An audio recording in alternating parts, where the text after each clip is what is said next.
Saludos televidentes de Católica TV, les habla Moraima Machado Mercado, bienvenidos a su programa de consulta jurídica de la revista de Derecho Puertorriqueño de la Escuela de Derecho de la Pontificia Universidad Católica de Puerto Rico. Hoy nos acompaña el licenciado Felipe Pérez Cruz, quien también es profesor de la Universidad de Derecho de la Pontificia Universidad Católica. Saludos. Saludos televidentes. Hoy estaremos hablando en compañía del licenciado sobre los cánones de ética y su importancia en la comunidad jurídica. Hoy contamos con la presencia del licenciado Felipe Pérez Cruz, quien nos estará hablando del impacto que tienen estos cánones de ética en la clase togada del país. Para comenzar este diálogo, quisiéramos preguntarle al licenciado, ¿qué son los cánones de ética? ¿Por qué surgen? ¿Y a quiénes aplican estos cánones de ética en Puerto Rico? Saludos televidentes nuevamente. Trataremos de explicar nuestras respuestas en términos llanos y sencillos, cosas que nuestros televidentes puedan captarlo todo lo que aquí se diga. Primeramente, la ética es el comportamiento del ser humano en la sociedad dentro de las normas morales. Ese es en términos generales, pero cada profesión tiene su ética profesional. En este caso vamos a hablar de la ética profesional de los abogados. En Puerto Rico, la ética profesional del abogado está regulada por los cánones de ética profesional que fueron aprobados por nuestro Tribunal Supremo de Puerto Rico en el año 1970 y fueron enmendados en el 1980. Actualmente está ante la consideración de nuestro Tribunal Supremo de Puerto Rico un proyecto para aprobar unos nuevos cánones de ética que tengan acorde con la vida actual de nuestro pueblo puertorriqueño. ¿Cuáles son los impactos de estos cánones de ética en la vida de los abogados y las abogadas del país? Los cánones de ética profesional, en este caso lo que estamos hablando de nosotros los abogados, impactan a todo abogado desde antes de iniciarse en esta profesión. Me explico. Cuando usted solicita admisión a la Escuela de Derecho, usted se gradúa y obtiene un grado académico, en este caso de Juris Doctor, pero eso no automáticamente no quiere decir que usted puede postular como abogado. Nuestro sistema de gobierno es un trípode de poderes, poder ejecutivo, poder legislativo y poder judicial. El poder legislativo pues aprueba las leyes, las cuales son ejecutadas por el gobernador de Puerto Rico, que es el poder ejecutivo y su gabinete y empleados del Estado Libre Asociado de Puerto Rico en nuestro caso. Y el poder judicial. El poder judicial, que es el que nos ocupa, que es el que interpreta las leyes, pues todo lo que tiene que ver con la rama judicial, la máxima autoridad, el poder inherente, lo tiene nuestro Tribunal Supremo de Puerto Rico. Cuando usted se obtiene el grado de Juris Doctor, usted tiene que solicitar la reválida para poder ejercer la profesión y aprobar la misma.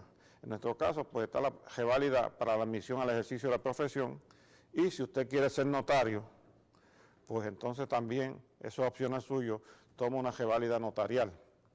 O sea, el hecho de que usted apruebe la reválida de aspirante al ejercicio de la profesión de abogado no le garantiza a usted que usted automáticamente va a ejercer la notaría. Antes era así, ya no. Si usted aprueba la reválida notarial y no aprueba la reválida para aspirante al ejercicio de la profesión, usted no puede ejercer la profesión de notario en Puerto Rico. Esto se debe a que en Puerto Rico, para ser notario, tiene que ser abogado admitido al ejercicio de la profesión y ser autorizado por el Tribunal Supremo de Puerto Rico, que como dije anteriormente, tiene ese poder inherente para regular todo lo que tiene que ver con la rama judicial. Licenciado, ¿cuándo usted comenzó en la práctica jurídica? ¿Qué experiencias usted tiene sobre lo ético, sobre lo jurídico? Denos un poquito de su trasfondo en la vida de la clase togada. Bueno, Para mí, la Universidad Católica siempre ha sido mi alma mater. Aquí estudié mi bachillerato y soy de la primera clase nocturna de esta escuela de Derecho. Y para mí es una honda satisfacción poder enseñar en esta escuela de Derecho. Llevo varios años enseñando en esta escuela de Derecho. Comencé en la profesión como abogado para la Sociedad para Asistencia Legal, representando a las personas indigentes en Puerto Rico. Posteriormente, pues fui nombrado por el gobernador de Puerto Rico fiscal del Tribunal Superior y en varias ocasiones, pues también fiscal de distrito de Ponce interino. De ahí pasé a la judicatura, donde estuve hasta el final de mi carrera en el gobierno, ocupando el puesto de juez superior en Mayagüez y en Ponce, y los últimos 10 años como juez administrador regional aquí en Ponce. Licenciado, ¿cómo han evolucionado esos cánones de ética a lo largo de su vida como abogado? Bueno, los cánones de ética que rigen actualmente nuestra profesión, como dije anteriormente, se aprobaron en el 1970. Las únicas enmiendas fue en el 1980, que hubo una revisión del mismo. De ahí en adelante, prácticamente esos cánones permanecen igual. La sociedad del 1970 no es la sociedad actual. Ha evolucionado mucho y además el derecho es puro dinamismo, el derecho no es estático, se mueve al ritmo que se mueve la sociedad. Por eso, pues, entendemos que deben revisarse y adoptarse un nuevo código de ética profesional. Sobre ese aspecto yo fui parte de la Comisión de Ética del Colegio de Abogados y pende ante el Tribunal Supremo de Puerto Rico un proyecto de reglas de cánones de ética profesional, el cual pues está bajo la consideración, todavía no ha sido aprobado, porque la facultad para ello obviamente es del Tribunal Supremo de Puerto Rico. Ya estos cánones de ética pues resultan arcaicos con la vida actual. Le pregunto, de los cánones de ética existentes, ¿cuál usted cree que son los que con mayor fuerza impactan a la clase togada del país? Bueno, esto pues hay que tomarlo en conjunto, pero me ha llamado la atención que antes que nada, pues el desaforo, tenemos que tratar con el desaforo. El desaforo es el procedimiento que se lleva, la acción que se toma con motivo de un procedimiento disciplinario de un abogado que se le imputa haber infringido los cánones de ética profesional. Y esto puede conllevar la suspensión de este abogado, una suspensión que puede ser por un término fijo o una suspensión que puede ser por un término indefinido. Como expresaba el honorable juez ya fallecido, don Jorge Díaz Cruz, en una de sus opiniones, cuando a un abogado se le impone la suspensión indefinida es como si fuera la pena capital. Pasarán unos cuantos años antes que ese abogado pueda volver a ejercer la profesión de abogado. ¿Y desde cuándo le son aplicables estos cánones de ética? Y de no seguir estos cánones de ética profesional, ¿cuáles serían los resultados paulatinos hasta llegar al desaforo que hablamos anteriormente? Pues fíjese, esto es muy particular de la profesión de abogado. Los cánones de ética, podríamos decir que nos aplican desde antes de comenzar a estudiar abogacía, ¿no? Antes de ser abogado. Porque cuando usted obtiene el título de Juris Doctor, tiene que solicitar la admisión a la reválida por lo menos 45 días antes de que se ofrezca el examen. Por lo general, se está ofreciendo siempre en los meses de marzo y septiembre de cada año, aunque el Tribunal Supremo de Puerto Rico pues, tiene facultad para cambiar esos meses o las fechas en que lo den.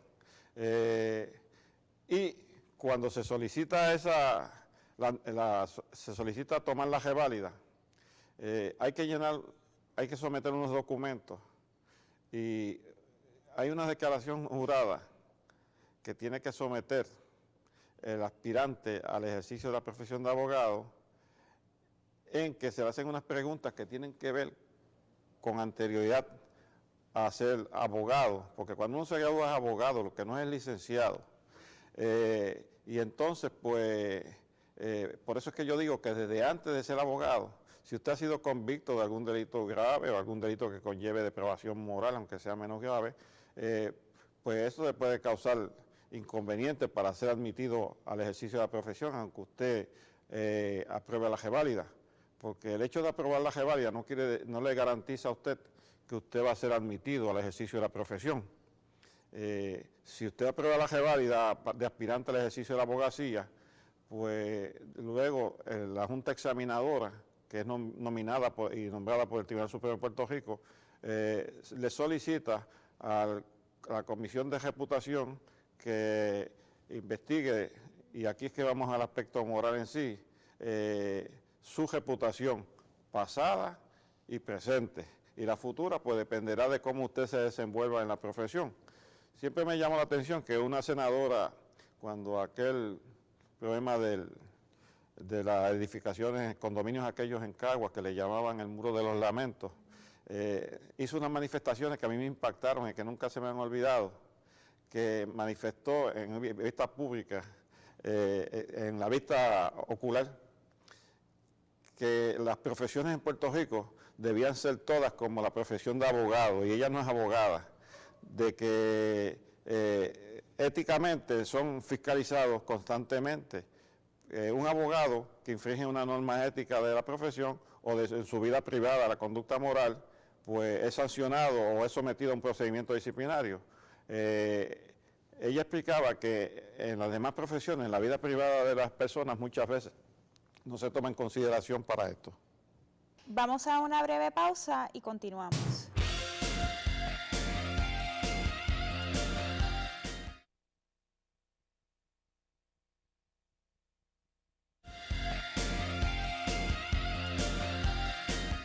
Bienvenidos nuevamente a su programa de consulta jurídica de la revista de Derecho Puertorriqueño de la Universidad Católica aquí en Ponce. Para aquellos que se unen a nosotros en este momento, nos encontramos hablando sobre los cánones de ética y la importancia de estos en los abogados y abogadas de Puerto Rico. Tenemos como invitado al licenciado Felipe Pérez Cruz y le hacíamos la pregunta de cómo van a ser las consecuencias paulatinas de un togado o de un licenciado que no siga, ¿verdad?, los cánones de ética establecidos en Puerto Rico.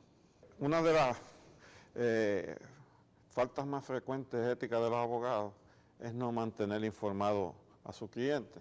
El Canon 19 de ética profesional de los abogados dispone que todo abogado debe mantener informado a su cliente de todo asunto importante.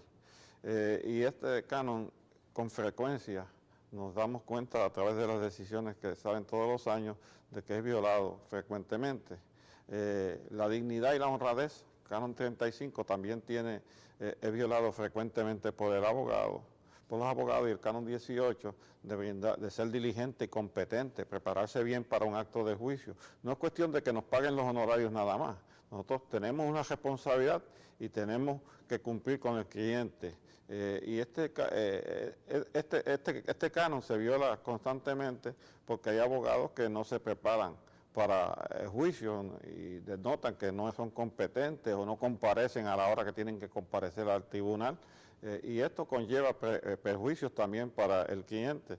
Y esto pues, puede generar una falta ética del abogado y también una responsabilidad civil para con su cliente al no cumplir con el contrato de servicios profesionales.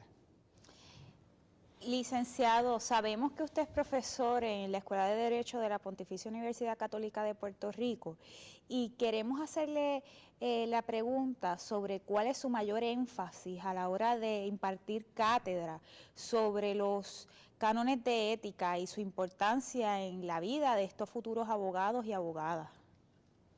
Pues mi consejo y mi énfasis casi siempre es que sean meticulosos, que sean responsables, que se preparen para los actos del juicio, que cuiden su vida privada, porque la vida privada del abogado también puede, si falta moralmente a esa vida, pues con actos que conlleven violaciones éticas a la moral, que no sea profesional, también tiene que ver con ello y puede ser desaforado.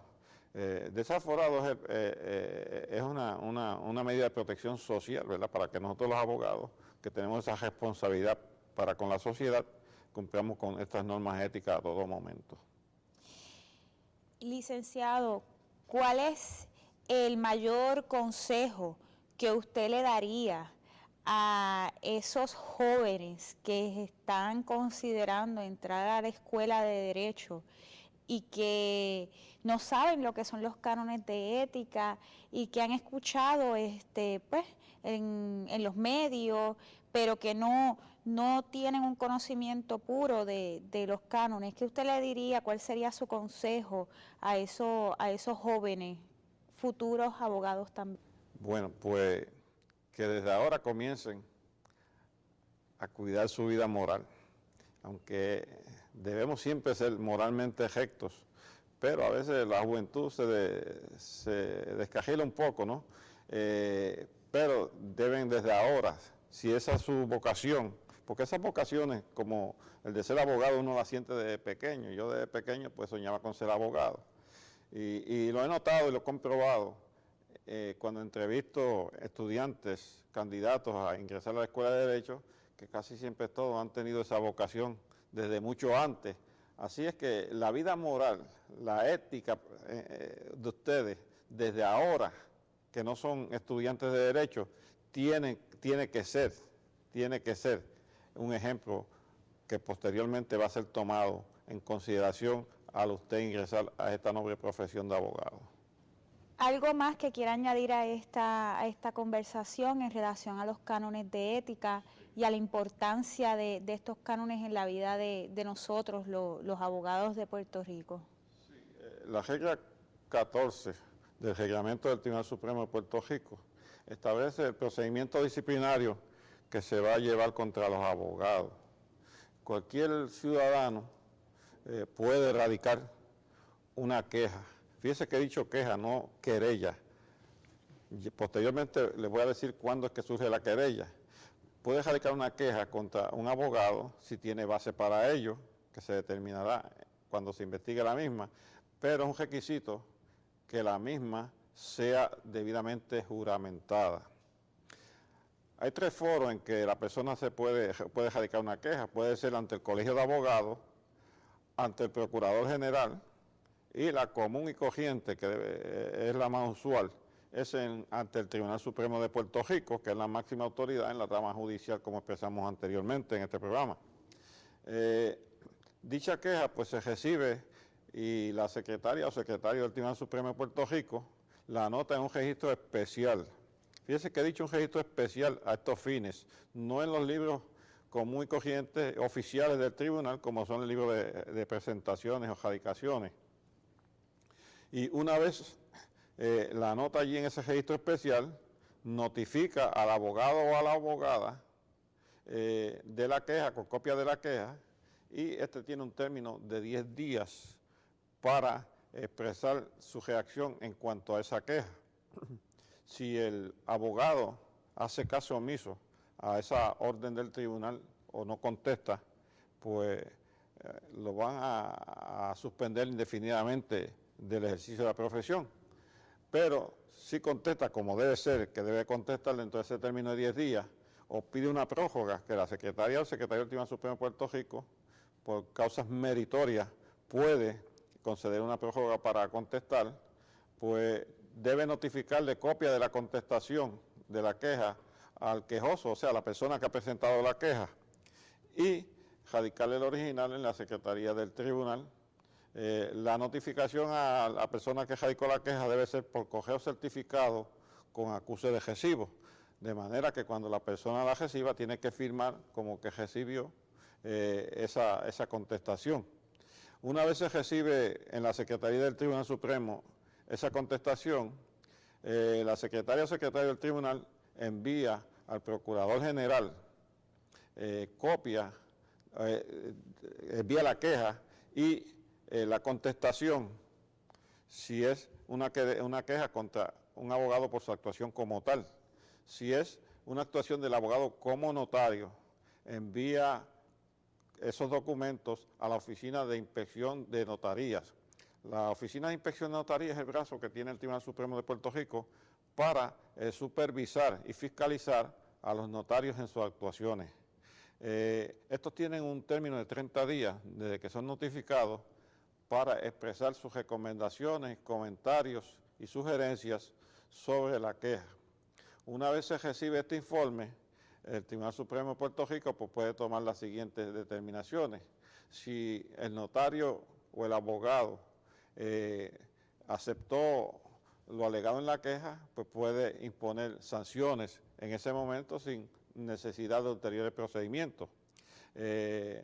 Si la queja es frívola o no aduce fundamentos, puede desestimarla al ordenar el archivo de sobreseimiento en esa etapa, o puede imponer sanciones.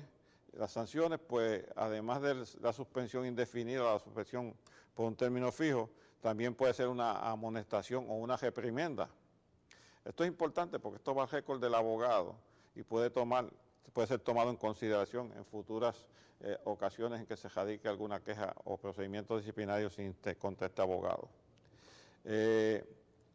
Y puede tomar la determinación de someter la queja a uno de sus jueces para la determinación de causa. Si se determina causa, pues entonces ahí esta queja sufre una metamorfosis, cambia de queja a querella, y entonces que podemos estar hablando de querella. Y el Tribunal Supremo ordena que esa querella se notifique al Procurador General. Ahí pues hay que anotarla en el libro de presentaciones y en ese momento se convierte en un documento del tribunal que puede ser inspeccionado por cualquier persona con interés. Mientras que cuando es la queja que está en un registro especial, no existe ese derecho. La secretaria o secretario del tribunal pues tiene que notificar esa querella mediante un mandamiento dirigido al alguacil para que notifique al abogado, y el alguacil pues diligencia ese mandamiento y entrega copia de la querella en la persona del abogado o la abogada contra quien se ha radicado la querella. Si el abogado no está en su oficina y no se puede diligenciar personalmente, el alguacil pues debe informarlo al tribunal y el tribunal le ordena que se lo deje en su oficina. Si no consigue al abogado, pues entonces, o está cerrada la oficina, pues entonces se notifica por correo certificado al abogado a su dirección.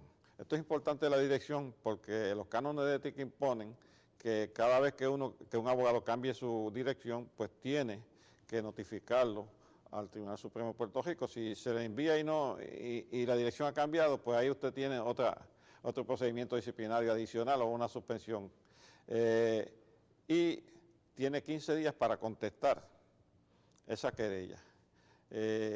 Posteriormente, pues el Tribunal Supremo pues, puede, motu propio, entender en la vista, o puede nombrar un comisionado especial para que celebre una vista, que viene siendo más o menos como un juicio, para ponerlo en términos llanos y sencillos, y el procurador va a presentar la prueba que tenga contra el abogado o abogada objeto de querella, y pues a su vez va a presentar su defensa que tenga. Y una vez se somete toda la prueba, pues el comisionado especial pues tiene un término de 30 días para rendir un informe al Tribunal Supremo de Puerto Rico. Y notifica copia de ese informe a ambas partes, y estas partes tienen un término simultáneo de 20 días para sus objeciones y recomendaciones en cuanto a ese informe.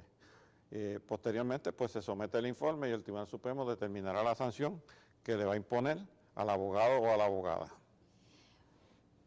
Bueno, amigas y amigos, hemos llegado al final de este programa, Consulta Jurídica. Le queremos dar las Gracias al licenciado Felipe Pérez Cruz por su cooperación y por darnos un poquito de ese conocimiento que él tiene. Le decimos a nuestros amigos televidentes que para aquellos que quieran más información sobre este asunto se pueden comunicar al 787-841-2000, extensión 1840. Gracias por su sintonía y nos vemos en la próxima en otro programa de Consulta Jurídica. Gracias.